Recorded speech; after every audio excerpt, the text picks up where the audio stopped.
মমতা বন্দ্যোপাধ্যায় কি নিজে রান্না করতে ভালোবাসেন? প্রচণ্ড। হুম। কেউ জানেই না, মানে ও যে কত ভালো রান্না করতে পারে। হুম। মানে যে কোনো জিনিস ওর একটা অদ্ভুত হাতের গুণ আছে। ও শুধু চিকেন করে তা নয়, ও চিংড়ি মাছ, তারপরে আরো নানান রকমের রান্না ওর ওর আমার তো মনে হয় যে মমতার একটা মানে শুধু রান্নার পদ, ওই যেরকম বেনুদির হ্যাঁ, রান্নাঘর ওই রকম এটা মাল্টিপল রোল হয়ে যায়। মমতা সেটা চাইবে না হয়তো, কিন্তু শুধু মমতার রান্নার রেসিপি দিয়ে একটা বই হয়। এই যে কালী পুজো হয় ওর বাড়িতে, কালী পুজোটা তো একটা সম্পূর্ণ আধ্যাত্মিক পুজোর ব্যাপার।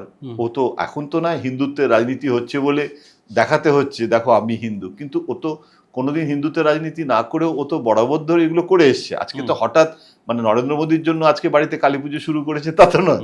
সুতরাং আমি প্রত্যেকটা কালী পুজোতে সস্ত্রীক যাই, এবং এটা সাথে রাজনীতির কোনো সম্পর্ক নেই।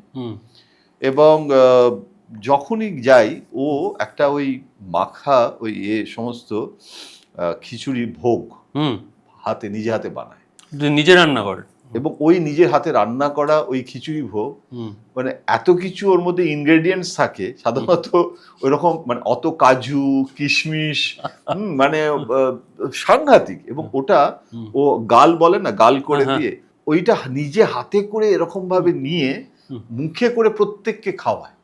আচ্ছা, হ্যাঁ, এবং ওই স্বাদ, হ্যাঁ, মানে এই স্বাদের ভাগ হবে না।